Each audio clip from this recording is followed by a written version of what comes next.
દક્ષિણ ગુજરાતના પશુપાલકો ફક્ત 100 રૂપિયામાં ગાય અને ભેંસનો વીમો ઉતરાવી શકશે।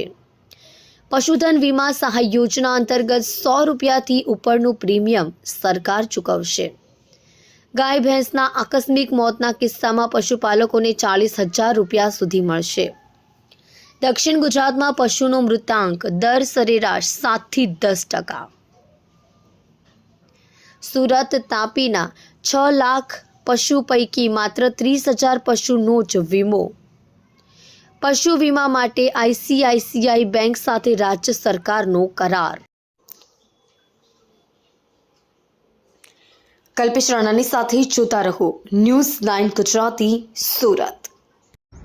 ગુજરાતમાં 36 લાખથી વધારે બહેનો આત્મસન્માન સાથે દૂધના ધંધા થકી રોજગારી મેળવી રહી છે ને એના અનુસંધાનમાં પશુપાલકની આવક વધે અને આર્થિક રીતે મજબૂત થાય એ પ્રમાણનો નિર્ણય રાજ્ય સરકારે કર્યો છે। સૌ પ્રથમ વખત વીમો જે પશુઓના જે વીમા છે 1 વર્ષ માટે સૌરાષ્ટ્રમાં લાગુ કર્યા પછી દક્ષિણ ગુજરાતમાં 1 એપ્રિલથી લાગુ થઈ રહ્યો છે। ખૂબ જ સારા સમાચાર છે અને પશુ દીઠ 100 રૂપિયામાં 40,000 રૂપિયા સુધીના વીમાની જોગવાઈ ખૂબ જ આવકારદાયક છે।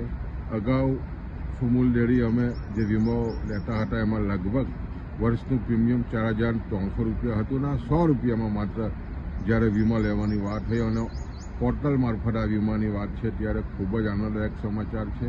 આવનારા દિવસોમાં આને કારણે પશુપાલકો માટે ખાસ કરીને જાનવરનું મરણનું પ્રમાણ પણ 8-10% હોય છે એવા સમયે જાનવર માટેની જે વીમો છે એને કારણે પશુપાલકોને ખૂબ જ મોટો ફાયદો થવાનો છે અને માત્ર 100 રૂપિયામાં જ્યારે 40,000નો વીમો હોય સ્વાભાવિક છે ખૂબ જ આવકારદાયક નિર્ણય રાજ્ય સરકારે કર્યો છે।